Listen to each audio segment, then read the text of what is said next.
for PhilHealth to utilize their funds. Marami pa pong issue dapat dito na ating tatalakayin.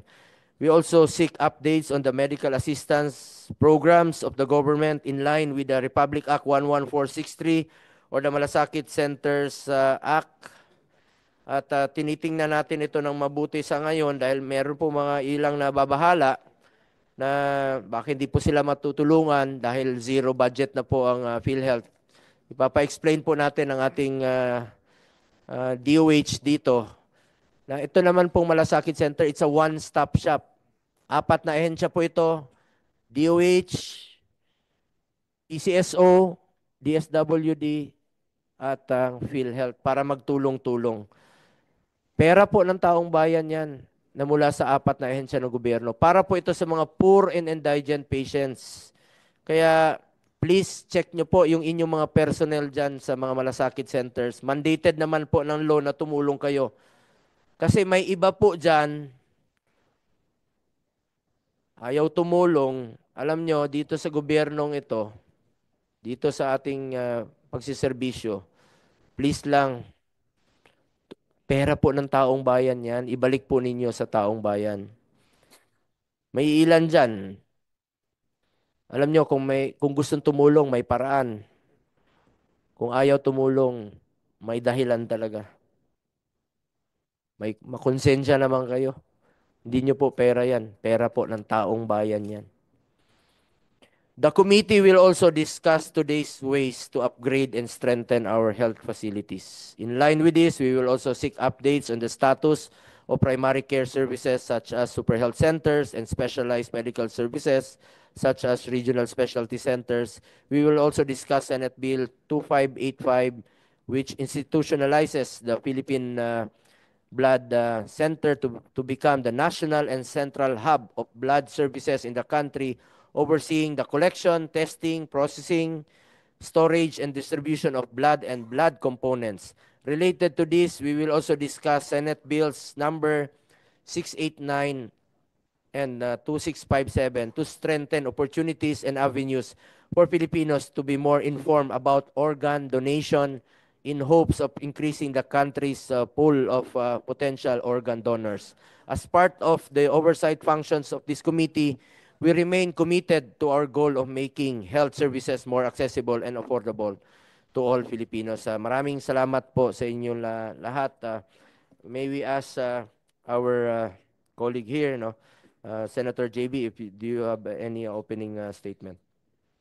Thank you, Mr. Chair. Magandang umaga po sa lahat. Magpapasalamat ako sa aking chairman ng Committee on Health sa pagpapatawag ng hearing na ito na siguro napapanahon, no? Dahil po sa mga isyung lumabas ngayon, lalo na po doon sa katatapos na BICAM na kung saan po na zero ang PhilHealth. So may mga katanungan tayo mamaya kung ito gaano ito maapekto, gaano to, kung paano rin to gagawa ng paraan. Dito man nakarang araw po ay naging mainit ang usapin. Sabi ko nga po, ang usapin, ang pag-zero ng Kongreso sa 2025 budget ng PhilHealth, yung pong subsidy. Naunawaan po natin ang pangamba ng ating mga kababayan na mawala ang inaasahan nila na kahit kaunting ginhawa na maaring maihatid sa kanila ng PhilHealth. Ngunit kahapon, sinabi ng sa hearing po sa House of Representatives, sinabi po ng PhilHealth President na si Manuel Ledesma na totoong may surplus funds. Ang PhilHealth amounting to 150 billion, pero ang tanong ng lahat, maapektuhan ba ang operasyon ng PhilHealth sa susunod na taon at ang mga pinangako nitong enhanced benefit packages pursuant to the Universal Healthcare Act, pati na rin po ang pagbababa ng premium contributions para sa ating mga direct contributors.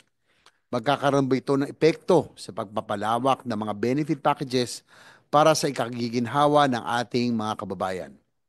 Ano ang magiging epekto kapag naipasa ng Kongreso ang panukalang pababain ang PhilHealth contributions?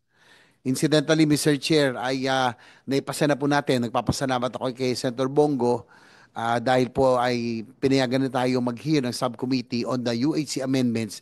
Pinasa po natin to, Mr. Chairman, August 27 yata, 2024. So we're hoping that our counterparts in the House of Representatives would be able to prioritize ito pong UHC amendment. August pa ho natin na ipasa. Sana po ay i-prioritize ang ating po mga counterpart sa House of Representatives. Itong nakaraang mga araw ay marami po nangamba para sa kawalan ng subsidiya na binigay sa PhilHealth para sa susunod na taon. It is noteworthy to consider looking to the current laws that have categorically earmarked funds for PhilHealth for the implementation of UAC, specifically Section 14 of RA number 11346 or the syntax law. According to the law, 50% of the total revenues collected from excise tax on sugar sweetened beverages, to which 80% will go to PhilHealth for the implementation of UHC. 50% of the revenues collected from the excise tax on alcohol products, to which 80% will go to PhilHealth for the implementation of UHC. And also, 50% of the total collection from tobacco products, to which 80% will likewise go to PhilHealth for the implementation of the Universal Healthcare Act. Revenues from excise tax on heated tobacco products and vapor products, to which 80% will go to PhilHealth, again, for the implementation of UHC. So siguro, Mr. Chair, ito magiging katanungan dahil po ito earmark, paano po ang treatment na ito? No, siguro next time, we will ask DBM on how this will be treated. Kaugnay po ng mga ito, Mr. Chair, nais kong ulitin ang aking adikain na ma-establish ang Joint Congressional Oversight Committee on Universal Healthcare Implementation in accordance with Section 39 of the UHC Act. Sa oversight nito, makapagsasagawa na tayo ng assessment kung ano ano na ang inabot ng Universal Healthcare Act. Ang batas po na ito ay minuturing na landmark legislation ay nagtatalaga sa PhilHealth bilang isa sa pangunahing may kinalaman at responsibilidad sa maayos sa patupad ng mga individual-based health services. Sana po ay maisagawa natin ito sa pagbabalik ng sesyon sa susunod na taon upang mabigyang kapanatagan ang ating mga kababayan. Incidentally, Mr. Chair, 2025 marks the 6th year already. Going 6th year tayo, 2019 po ito. Pinirmahan ng Pangulong Duterte sa inyo ring tulong, no, na ipirma ito 2019, implemented 2020. So entering 5th year of implementation na dapat lang siguro magkaroon tayo ng oversight committee hearing para po kung saan ba nagkulang, sa nagkamali, ano ang kailangan gawin para mas maging epektibo po ang ating pong PhilHealth at iba pang ahensya para po sa Universal Healthcare Act. Mr. Chair, ang importante, kaya na nabanggit niyo kanina, ang talagang pakay ng Universal Healthcare Act, may ibaba ang out-of-pocket expense ng bawat Pilipino.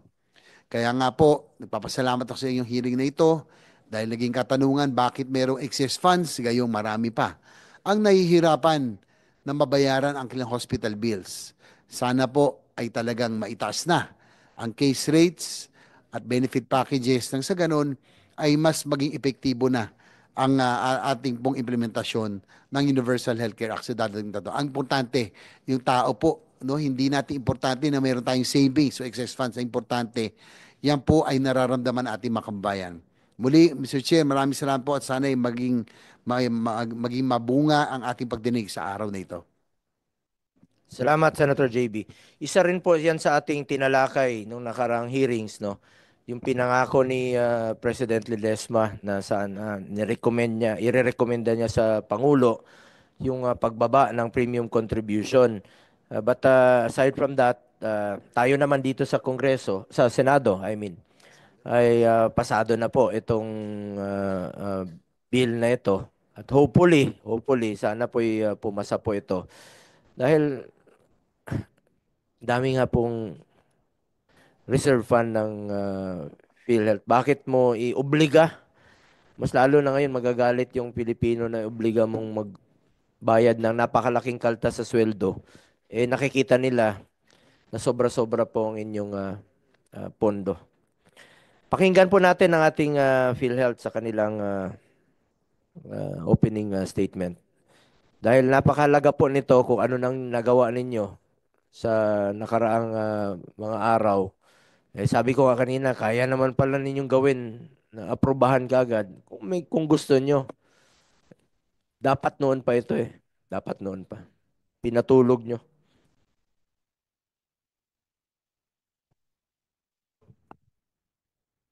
Can I go ahead, Mr. Chair?